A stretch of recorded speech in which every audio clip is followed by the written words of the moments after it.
Terry, got some more questions for you. Right, Michael. Why do you teach article search? Because I've spoken to quite a lot of people when they do their NASDA and that, and they haven't done article search. So why is it that you made me do article search from the start? Right, okay. Level 2, you're heading for general purpose dog. Okay? General purpose dog is one that will not only will he indicate on a person hiding, he will indicate on property that is found.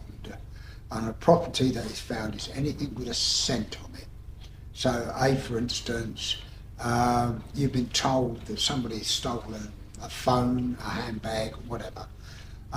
So you take your dog and he tracks along that area, and then he will find an article on the track which has got a scent on it, which is obviously come from that bag. That is evidence, and that evidence may contain fingerprints, DNA, etc., which the police can use.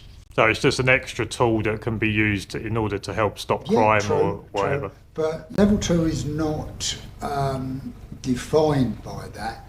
You can have level 2 general patrol dog, okay, which doesn't do tracking, which some companies prefer.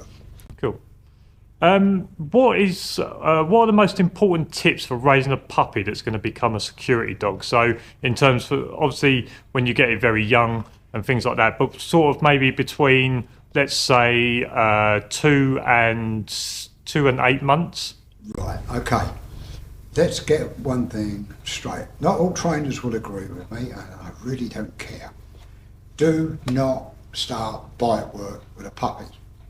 Let a puppy be a puppy. Socialise it. Let people play with it. I have had so many people that have turned up with dogs which are not fit for purpose because they're frightened of their own shadow. Somebody comes near them, they run away. And that is a big mistake. Socialise the dogs with anybody and everybody. Let them play. I've had guys that have come to me and they've said, right, I've got a little puppy, what is your first suggestion? I said, go to puppy classes. Let it socialise with other dogs of its own kind. Let it socialise with people. What you end up with is a puppy that is confident, not worried about people, not worried about that. Don't let it do bite work. Don't let it bite you. Don't have anything to do with that. When it gets to, be careful, because remember, up until about 4 or 5 months old, it will still lose its teeth. So no tug work, because that will damage its teeth, which you don't want.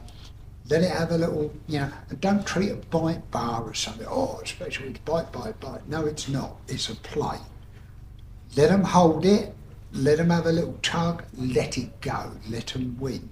As they get a bit older, when you go, no, and they let go, praise, give it straight back to them, okay? This is your prelude for later on. If a dog goes, you go out, or let go, whatever term you want to use, out, let's go, praise, give it back to them straight away. It stops them becoming possessive, and a bit later on, when we start on the bigger stuff, they will come off when you tell them. Cool.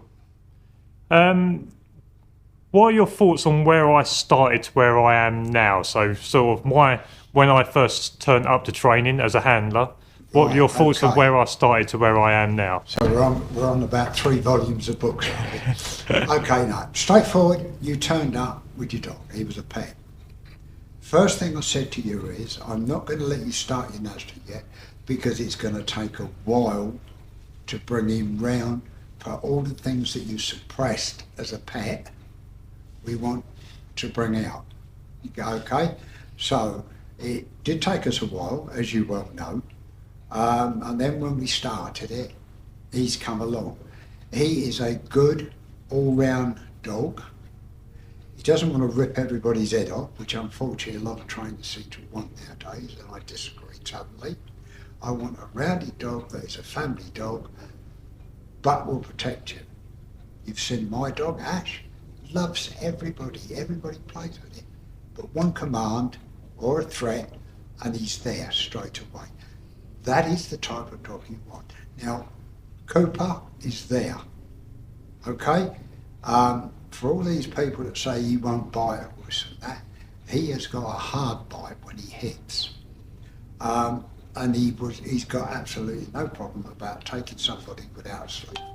So, good all-round dog, well pleased, and I will also praise you for the work that you put in.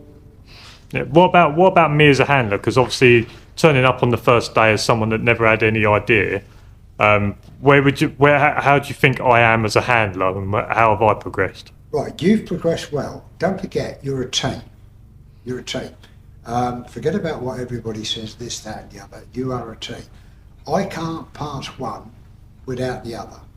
As far as I'm concerned, you are well grounded. You understand the regulations and the laws which I teach, and you are definitely a person that I would quite happily employ. Okay, that's cool. And then finally, how would you recommend switching the dog off after work for peaceful home environment? So when you finish your shift, so let's say that you're 30 minutes from your house. So you finish your shift, how would you try and switch the dog off and calm the dog down so that when you go home, it's not too hyper? You shouldn't have to.